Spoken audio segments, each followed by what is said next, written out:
La cultura egipcia tomó forma alrededor de una serie de templos religiosos, construidos en sitios cuidadosamente escogidos a lo largo del Nilo.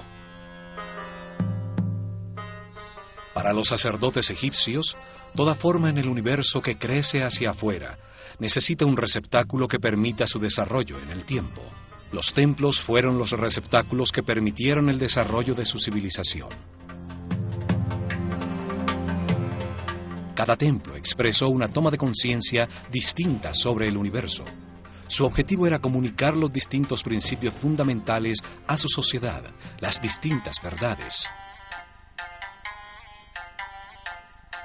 Esto permitió que cada templo actuara como un órgano distinto en el cuerpo del país, con una función distinta, dedicado a enseñar y a explorar un tema religioso distinto. Así entendían a las casas de Dios. Por miles de años, las fronteras del reino de los faraones en Egipto, discípulos de la sabiduría de los sacerdotes del Ojo de Horus, fueron respetadas por todos los imperios de Asia. Nunca quisieron ampliarlas, y en su interior existió un remanso de paz contra la anarquía universal. El ocaso comienza con la desaparición de sus más altos sacerdotes en el paso del Mar Rojo tras Moisés, el último de sus grandes iniciados, y termina con el caos, la destrucción de sus templos y el exterminio ocasionado por el persa Cambises II. Cuando muere Ciro, el más grande gobernante de Asia, quien mantuvo una relación de paz y respeto con Egipto, asciende su hijo Cambises II a mandar sobre el más poderoso ejército de ese momento. Un cruel y brutal tirano, odiaba la sabiduría, la estabilidad y el poder de los faraones. Obsesionado con probar que sus dioses eran más poderosos, en el año 525 a.C. invade a Egipto. Asesina a Psaméticus III, el último faraón nacido legítimamente en estas tierras, y a la mayoría de los sacerdotes de la Escuela de Misterios de El Ojo de Horus. Los templos son arrasados y quemados sus papiros con la sabiduría almacenada durante muchas generaciones.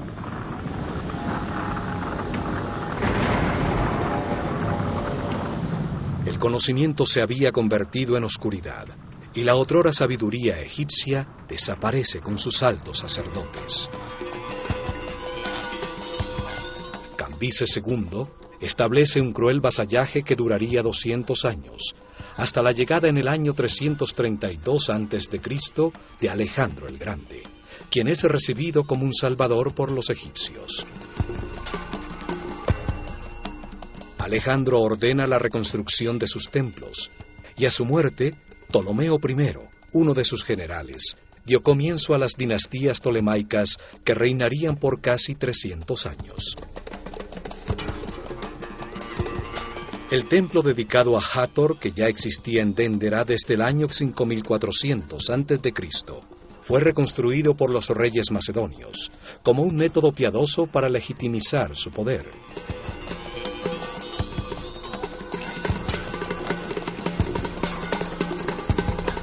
Hieroglifos en una de sus criptas subterráneas afirman que fue reconstruido siguiendo exactamente los antiguos planos y diseños realizados por el sabio Imhotep.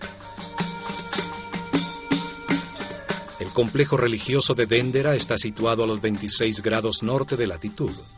Allí comenzaba un antiguo camino que conduce al Mar Rojo.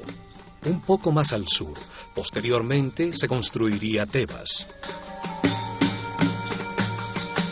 En los albores de su civilización, en la noche estrellada de un solsticio de verano, en un terreno sobre el Nilo cuidadosamente escogido por su relación con las estrellas, se realizó una ceremonia llamada Putzer. El faraón de Egipto y el sumo sacerdote de la Escuela de Misterios de El Ojo de Horus, rodeados por todo su pueblo, encontraron en el cielo un grupo de estrellas sobre el polo norte del planeta. Ellos la llamaron la constelación de Tuaret, y su símbolo era una madre hipopótama de color rojo. En nuestros tiempos, a ese mismo grupo de estrellas lo llamamos Draconis, y su símbolo es una serpiente dragón. La más brillante de todas era Alfa Draconis, la estrella que en esa época se ubicaba exactamente sobre el eje de giro del planeta, y que 4.320 años después fue reemplazada por Polaris, la que guía actualmente a nuestros navegantes.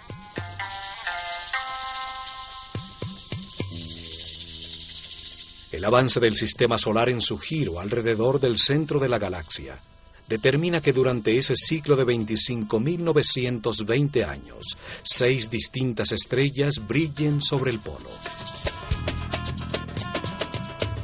La estrella sobre el polo representaba en el cielo a la fuerza materna fundamental, la que generó la sustancia que permitió el desarrollo de la vida en el universo, el principio femenino que llamaron Hathor y a la que se consagró este templo. El faraón y el sumo sacerdote templaban una cuerda entre 2 estacas, orientándola exactamente hacia Alfa Draconis. La sacerdotisa del templo, con un mazo de oro, clavaba las estacas, definiendo así el eje del templo, la columna vertebral que luego organizó sus santuarios. Colocaron las piedras de las 4 esquinas que determinaron los límites del muro protector del complejo, una altísima muralla para mantener alejado el enemigo de la vida que deseaba perpetuarse eternamente. Localizaron hacia el norte su puerta principal, el último de una serie de pórticos que, partiendo del Sancta Sanctorum del templo de Hathor, enmarcaban el segmento de cielo por donde aparecía Alfa Draconis, facilitando encontrarle en las noches para registrar sistemáticamente sus movimientos. Esa misma noche, pero mirando hacia el este, encontraron también otra estrella a 90 grados de la anterior. La llamaban Sirio, y era el símbolo de Isis en el cielo. En su honor localizaron el eje de un segundo templo que determinó la segunda puerta del complejo. La puerta del templo de Isis enmarcaba el sector del cielo por donde ascendía la estrella Sirio, y luego aparecía el sol el 21 de junio, día del solsticio de verano. El templo creció en su interior mientras los sacerdotes registraban los movimientos de las estrellas y estudiaban los procesos impulsados por su energía, tallando en sus muros las conclusiones encontradas sobre ese tema sagrado. Sirio, el símbolo de Isis, era llamada la estrella perro, pues sigue a la constelación de Orión, la personificación de Osiris en el cielo. Luego de estar escondida tras el horizonte por 120 días, marcaba con su reaparición el momento del desbordamiento del Nilo. Luego permanecía visible por 40 días, el mismo tiempo que duraban las inundaciones.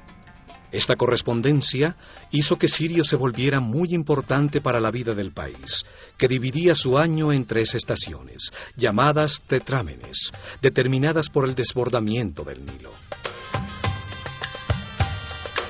Las festividades del año comenzaban con el desbordamiento del Nilo, y Sirio marcaba con su reaparición en el cielo esta importante fecha. Cuando la estrella desaparecía, el río recuperaba sus niveles normales. El calendario y la sincronización de la vida egipcia con el sol y las estrellas era tan importante que el faraón de Egipto, al asumir su función, debía jurar que nunca alteraría las fechas del calendario. Sin embargo, el día en que reaparecía Sirio en el cielo dependía de la latitud del templo en el que era esperada, pues en la sureña Elefantine se veía 7 días antes que en la norteña Bubastis. Por esto, los sacerdotes también utilizaron el sol como reloj para determinar la duración del año, pues el solsticio de verano coincidía con la reaparición de Sirio. Frente al horizonte del templo de Isis, primero ascendía Sirio en el cielo, y luego aparecía el sol. El día del solsticio de verano, al amanecer, Sirio y el sol marcaban en un reloj cósmico el comienzo del año nuevo egipcio. En una ceremonia en la azotea de este templo se encendía el fuego nuevo para todo el país.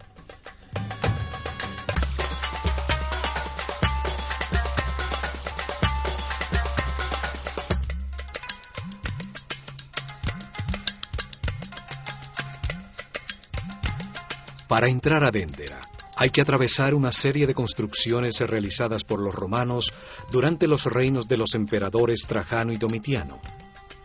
Una serie de kioscos a lado y lado enmarcan el pórtico norte incrustado en los masivos muros que protegían el recinto.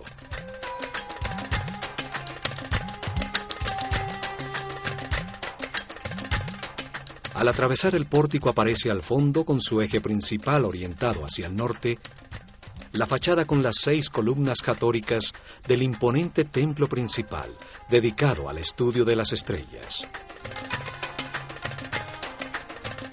Muy cerca, a la entrada del complejo, se encuentra una capilla dedicada al nacimiento de Horus, construida por los romanos durante el reinado del emperador Augusto.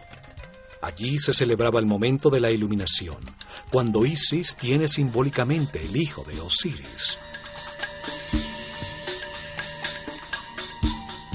En sus muros están talladas las escenas de amor de Isis y Osiris, el nacimiento y la presentación del niño, y la escena de este en la rueda de alfarería cuando Dios le da su forma material.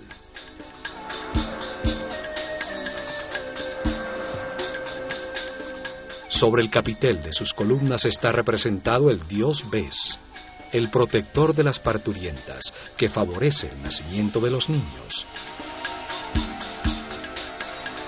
Al sur de esta capilla se encuentran las ruinas de una basílica cristiana construida en el siglo V después de Cristo, época en que fueron cuidadosamente destruidos en los muros de los templos los rostros de los personajes sagrados.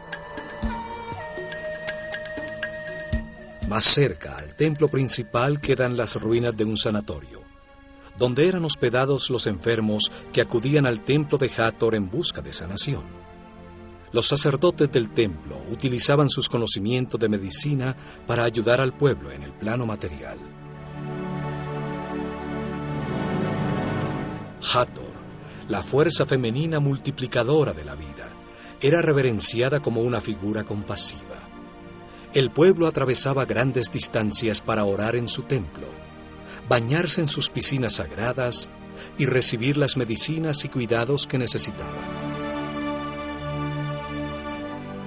El complejo de Déndera podía albergar miles de personas, y en el interior de sus muros existieron otra serie de construcciones que albergaban panaderías, cervecerías, cocinas, almacenes, graneros, las habitaciones de los sacerdotes e iniciados en cientos de bóvedas parecidas a estas frente al Rameseno en Tebas.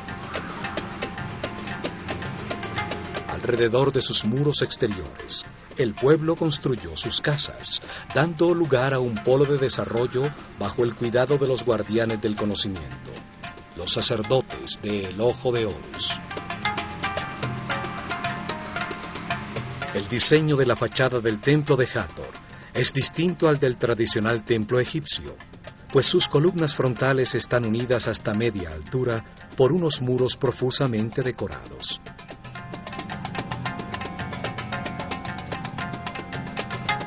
Se accede a través de las 18 columnas del Salón de la Vida, que sostienen un altísimo cielo raso, totalmente tallado con información sobre los astros y sus movimientos. La bóveda de los cielos, sostenida simbólicamente por las columnas de Hathor.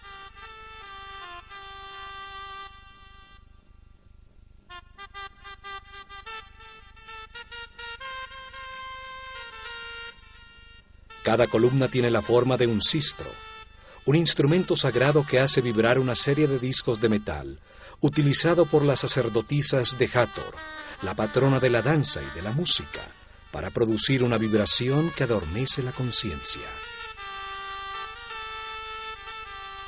En lo alto, el capitel está formado por 4 rostros tallados de Hathor.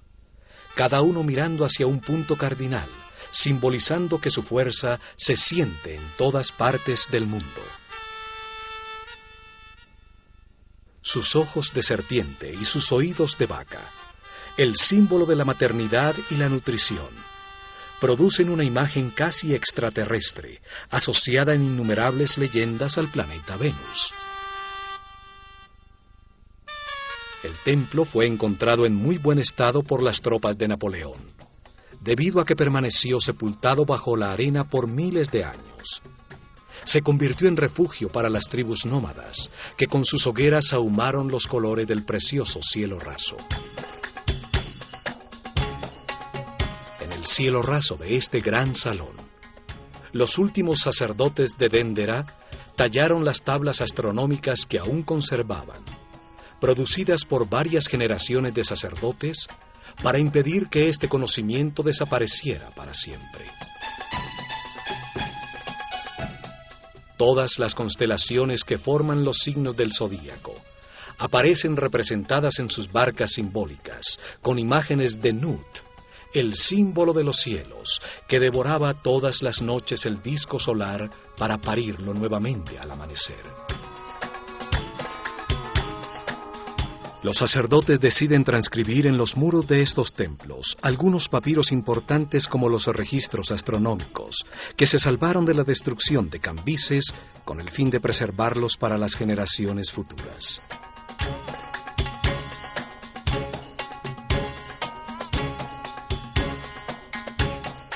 En este salón, llamado la Casa de la Vida, los escribas trabajaban en los papiros sagrados, los tratados teológicos, las oraciones de los rituales, las tablas del registro astronómico.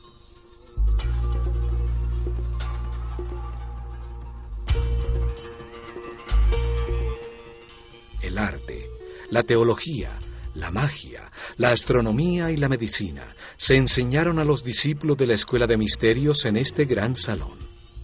Aquí se registró el cambio regular y sistemático de las constelaciones circumpolares para seguir la precesión de los equinoccios. Al cruzar el altísimo salón, se llega al Salón de las Apariciones, una cámara más baja soportada por 6 columnas, donde aparecía desde la penumbra de su santuario la brillante estatua dorada de la diosa Hathor al salir para las ceremonias religiosas y procesiones. En su parte superior se encuentran las capillas dedicadas a Osiris, el símbolo del proceso de perfeccionamiento que vive todo ser humano a través de la reencarnación, para transmutar en muchas vidas su animalidad original y convertirse en un superhombre. Una de las capillas tiene el famoso zodíaco de Dendera, que ilustra cómo este proceso ocurre mientras el sistema solar da un giro alrededor de la galaxia, y la otra ilustra el mito de Osiris. Alrededor de este salón se encuentran los 6 salones de los rituales diarios. El primero guardaba los objetos dedicados al culto. El salón de la purificación, que tiene una puerta que conduce al lago sagrado, era utilizado al amanecer por los sacerdotes en sus rituales de limpieza. Los templos tenían un lago sagrado, excavado hasta llegar al nivel freático de la zona, forrado en piedra y con una serie de escaleras que permiten a los sacerdotes introducirse en el agua para purificarse antes de comenzar su servicio en el templo. En el siguiente se organizaban los oficios. Conducía al corredor de acceso a la escalera de caracol que llega a la azotea del templo, utilizada por las noches en los registros de la bóveda celeste. Del lado izquierdo, el salón del fondo comunicaba con el exterior para recibir las ofrendas que todos los días realizaba el pueblo creyente a sus guías espirituales. Las viandas y animales dedicados al sacrificio eran almacenadas y preparadas en las otras 2 cámaras. Desde el Salón de las Apariciones se llega al corredor de las 2 escaleras del templo. derecha, la simbólica escalera de caracol utilizada para subir la procesión con el santuario portable, la barca de oro con la figura de Hathor hasta la terraza a esperar la aparición del sol en el solsticio de verano. Simboliza a la escalera de la luz, cada vuelta o vida más arriba en la escala de la conciencia, la materia que se remonta hacia el espíritu.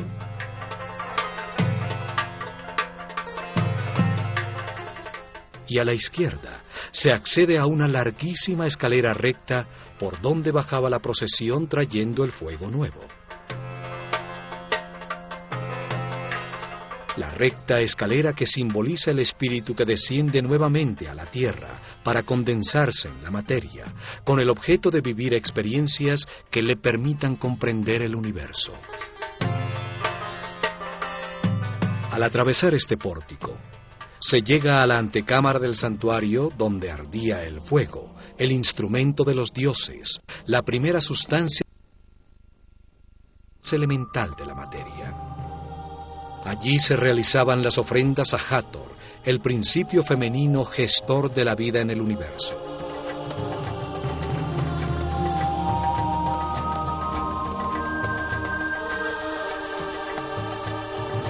A la izquierda de este salón estaba la capilla donde se guardaba la barca de oro, el santuario portátil que era el símbolo del movimiento físico del disco solar. La barca de la vida era utilizada para llevar la figura de Hathor en una florida procesión. El día de luna nueva, el tercer mes de verano, en el Festival del Bello Encuentro, por el Nilo hasta el cercano templo de Horus en Edfu.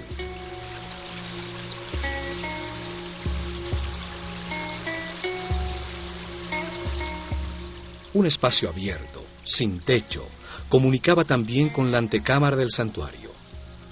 Frente a él existía la llamada capilla pura o abete.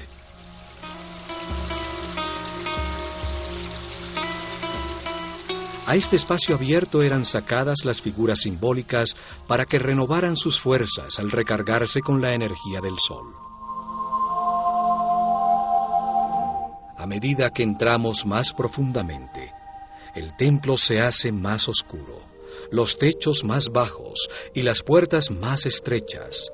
El piso se eleva para enmarcar claramente desde el santuario a la estrella Alfa Draconis sobre las cabezas de los asistentes a las ceremonias.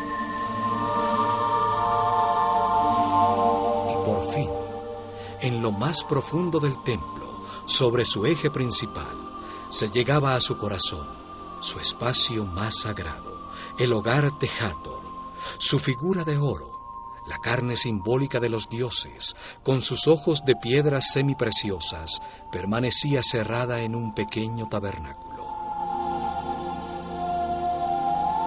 Aquí solo podían entrar el faraón y los más altos sacerdotes de la escuela de misterios del Ojo de Horus, después de una intensa ceremonia de purificación con agua.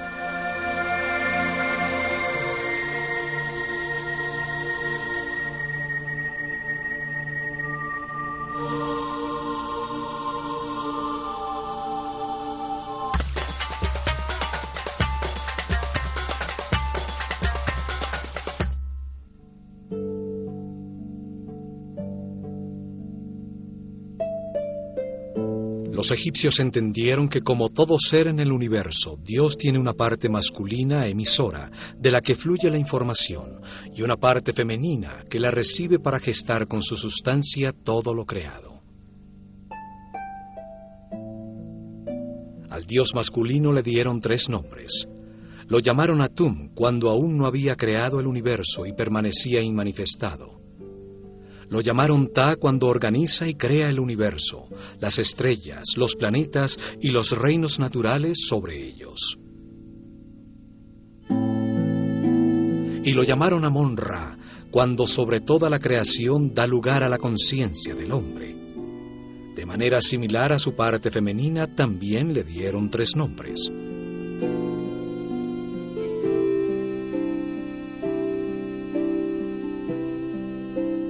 La llamaron Nun, cuando era una sola sustancia homogénea, virginal, sin forma, en estado de perfecto equilibrio, el líquido amniótico del universo inmanifestado.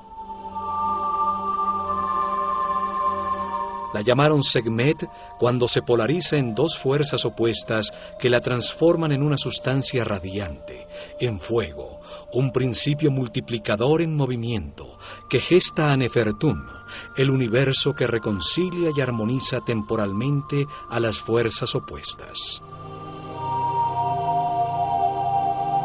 El fuego produce el movimiento, el tiempo, el espacio y su intensidad que coagula. Produce los estados sucesivos de la materia, el aire, el agua, la tierra y por último la fuerza de la vida, representada por Hathor, la sustancia que gesta y multiplica las conciencias que experimentan el espacio-tiempo. Y la llamaron Mut, cuando gesta a las cuatro fuerzas que impulsan la conciencia evolucionante del hombre. Las cuatro fuerzas son Osiris, Isis, Set y Nephthys. Entendiendo así a Hathor, ella es la barca de la vida, la barca de la luz, representa el amor, la gran matriz de las conciencias del universo, la barca del norte que contiene el principio de toda la naturaleza. Aquí, en su tabernáculo, Hathor, la fuerza de la vida, recibía las oraciones de quienes querían prolongarla o sanarla. Alrededor de su Santa Santorum, accediendo por un corredor perimetral contra los muros exteriores del templo, había una serie de capillas, espacios sagrados dedicados a todas estas fuerzas fundamentales.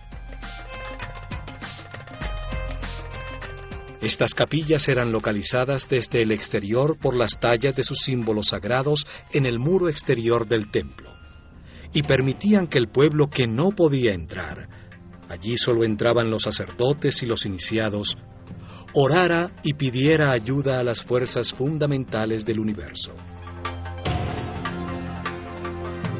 A la derecha de la capilla del oído de Hathor, dos capillas comunicadas estaban dedicadas a la adoración del único Dios, el creador de la conciencia del hombre, el que está en todas partes, Amón-Ra, con sus símbolos también tallados en el muro exterior.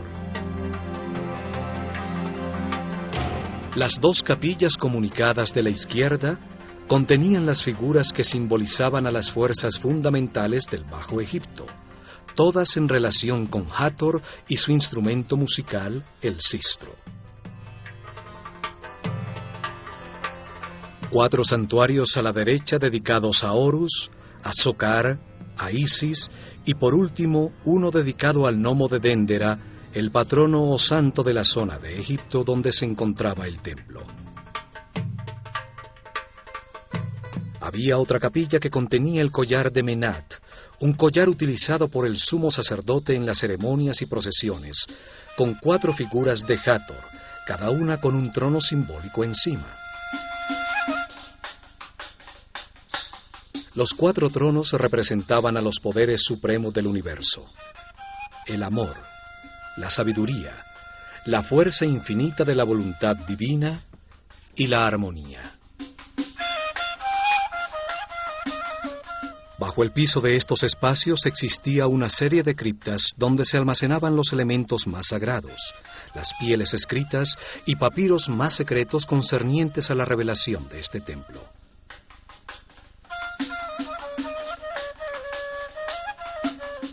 Esta cripta tiene unos misteriosos bajorrelieves de Horus que sostienen una especie de flor con una serpiente en su interior.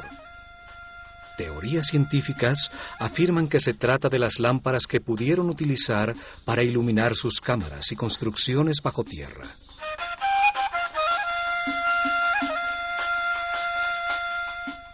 Al ascender por la escalera recta, se llega a la azotea, el espacio dedicado al registro de la bóveda celeste. En la esquina suroeste de la terraza se encuentra el kiosco donde los sacerdotes esperaban la aparición de las estrellas y la salida del sol en el nuevo año, que encendía con sus rayos el fuego nuevo. En este pequeño cobertizo, los sacerdotes se reunieron en las noches a dividir la bóveda celeste en secciones llamadas gnomos, con el objeto de identificar los movimientos relativos de la bóveda celeste y del planeta. Los sacerdotes de Déndera eran llamados los Kabirim, los medidores del cielo. Ellos registraron la primera carta celestial, la que marcaba las posiciones relativas de los Mazarots, los fuegos del cielo. La astronomía comenzó en Déndera. Astro significa estrella. Astronomía significa logos o conocimiento de las estrellas. Por esta terraza se llega a las dos capillas dedicadas a Osiris, el principio divino que simboliza la evolución a través de la reencarnación de todo ser humano. En ellas se describe el mito cuando su hermano Set, por quedarse con su reino y su mujer, Isis, lo corta en 14 pedazos y arroja las partes de su cuerpo por todo Egipto.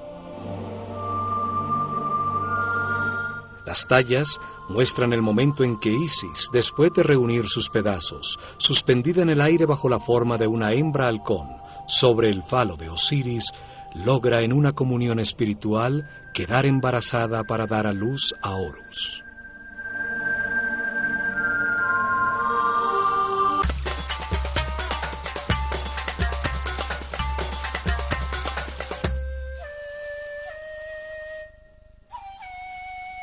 En el cielo raso de la segunda capilla se encuentra el llamado zodíaco de Déndera, una inmensa losa de piedra con una talla de la bóveda celeste alrededor del polo norte, como se veía en el año 700 a.C. durante el solsticio de verano a la medianoche.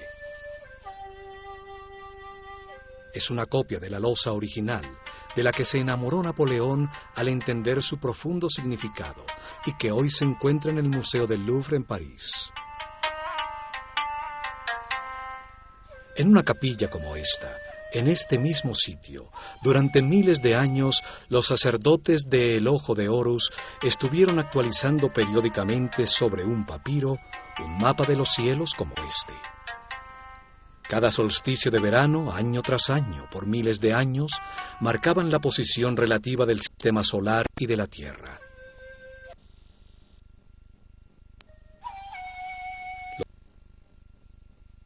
Cambises II tallaron en la piedra para la posteridad un grafismo que se salvó de la destrucción con una de las últimas actualizaciones al mapa celestial, como se veía en el año 700 a.C., durante el reinado del faraón Taharqa en la dinastía 25.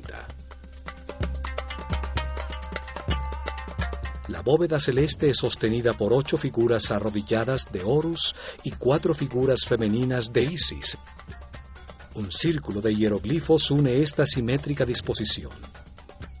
En su momento, la bóveda celeste estaba pintada de azul, resaltando las simbólicas figuras. Las varas sagradas de 4 figuras marcan un punto cerca del centro de la bóveda. Saturno, el padre de los planetas.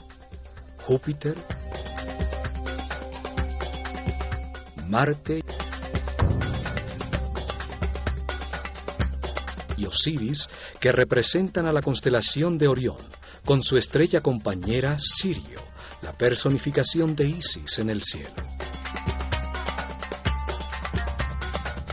Señalan al océano de Tuaret, la madre hipopótama con cola de cocodrilo y patas de león, que preside la bóveda celeste y que representa a la constelación que hoy llamamos Draco, en la que brillaba la estrella Alfa Draconis, exactamente sobre el eje de giro del planeta.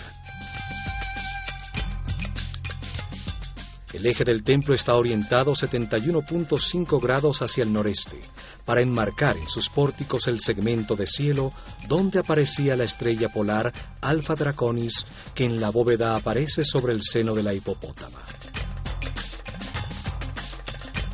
A su lado se encuentra la constelación del Chacal Rojo, con la estrella Mitzar en su pata delantera, la representación egipcia de la constelación de la Osa Menor, con la estrella que hoy llamamos Polaris. Alfa Draconis sobre el seno de Tuaret está fuera del punto central de la bóveda, marcando el desequilibrio necesario para que exista el movimiento elíptico del universo, que hará que sobre el eje del planeta se sitúe la estrella Polaris, la que está en todo el centro de la bóveda. La estrella polar, alrededor de la cual parece girar la bóveda celeste, era muy importante para los egipcios, pues representa la energía sobre el eje de giro del planeta, sobre su columna vertebral, la que organiza los órganos de todo ser vivo, desde un insecto, un hombre o un planeta. Además, sus sacerdotes, durante el reinado de Senefrú, mucho antes de la construcción de la Gran Pirámide, habían predicho que cuando Alfa Draconis fuera reemplazado por Polaris, llegaría el fin de su civilización, como lo atestigua el papiro de Nefer-Rohu. El templo de Hathor estaba orientado para registrar las constelaciones situadas alrededor del eje de giro del planeta. Las 6 constelaciones circumpolares, cuya energía afecta al planeta mucho más tiempo y más directamente que las constelaciones zodiacales. En una época en que el día y la noche eran como la vida y la muerte, el sector del cielo sobre el polo, donde las estrellas eran siempre visibles, contrastando con las que ascendían y desaparecían, representaban a los poderes de la oscuridad, a los que la luz saliente del sol hacía desaparecer.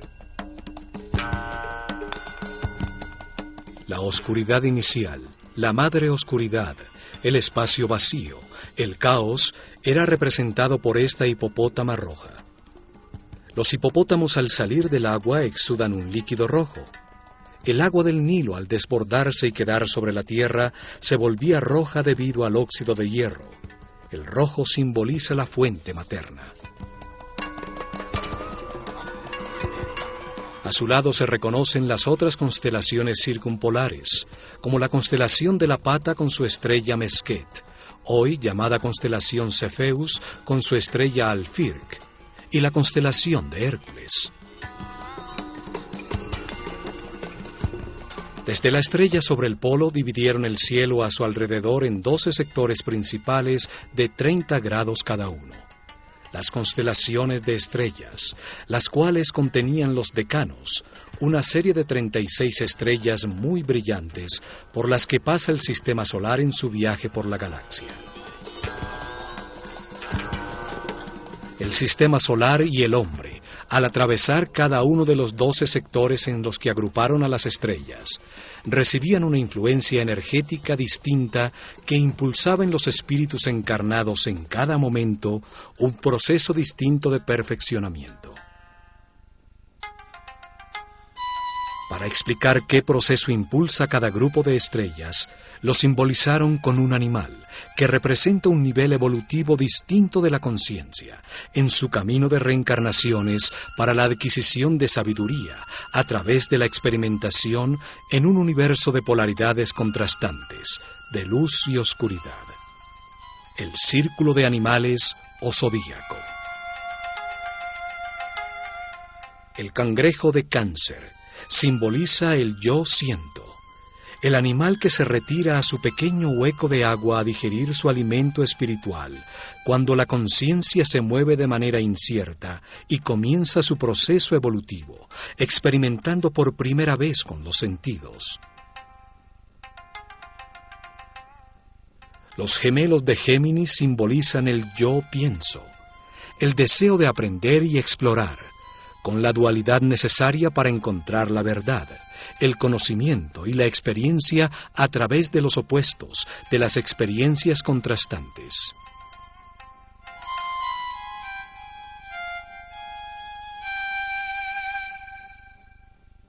El toro de Tauro despierta la maternidad de las hembras, impulsa los procesos con el yo tengo, las posesiones materiales, la raíz que permite a la tierra recibir el poder de la vida para dar semilla, la fertilidad. El carnero de Aries representa la toma de conciencia de su ser, el yo soy, la fuerza que resiste las durezas de la vida y convierte la roca en cristal, la materia que se domina a sí misma y se vuelve transparente. Es el poder procreativo que pone la vida en movimiento, la primavera. Los peces de Piscis impulsan los procesos con el yo creo, con el sistema de creencias adquirido. Es cuando se sumerge en la inconsciencia para buscar el origen de sus palabras y acciones. En Acuario, la conciencia irradia los conocimientos verificados y adquiridos por Géminis. Lleva el agua de las altas frecuencias del libre espíritu a los más remotos mundos, simbolizando el yo sé. Capricornio utiliza esos conocimientos adquiridos simbolizando el yo uso para concentrar la materia hasta que se vuelve transparente. En la era de Sagitario, el yo veo, la conciencia evolucionante ya es un ser que ha crecido más allá de su naturaleza animal. El centauro con su conciencia dirigida a lo divino. Es el poder espiritual del pensamiento, la sabiduría de la edad. Escorpión simboliza el yo deseo. Es el animal que se puede matar a sí mismo con su propio veneno. Una era donde se viven experiencias para entender que el universo es perfecto y que todo lo que se necesita para ser feliz se tiene, que no hay que desear nada. La balanza de Libra simboliza el yo equilibrio. Se aprende a ceder, a ser elástico ante todas las situaciones de la vida, para lograr la armonía. Todas las experiencias son medidas, se conserva solo lo valioso. Virgo simboliza yo analizo. Es cuando se recoge la cosecha, la maternidad del universo, y se viven procesos para aprender a no reaccionar, a pensar antes de hablar. Y por último, Leo, el símbolo del yo puedo, el rey de los animales, el gran padre del zodíaco, la fuerza del fuego que ha verificado todas las verdades al experimentar en carne propia los resultados de sus decisiones en millones de situaciones a lo largo de muchas reencarnaciones. En este punto, el hombre deja de identificarse con sus instintos animales. Su conciencia deja de ser un establo donde viven sus pasiones descontroladas. Abandona el círculo de los animales. Leo se proyecta sobre Cáncer, la puerta a la siguiente escala del universo, donde como guía de los procesos de otras conciencias se experimentarán situaciones de más responsabilidad para continuar en el camino de perfeccionamiento de regreso a Dios. El proceso evolutivo se cumple cuando a lo largo de muchas reencarnaciones se han recibido las 12 energías fundamentales y se han experimentado los distintos procesos que éstas impulsan. El signo zodiacal bajo el que muere el hombre será el signo bajo el que nace en su siguiente reencarnación. Se experimenta con distintas personalidades, bajo la influencia de distintas fuerzas, a medida que el sistema solar avanza en su giro por la bóveda celestial.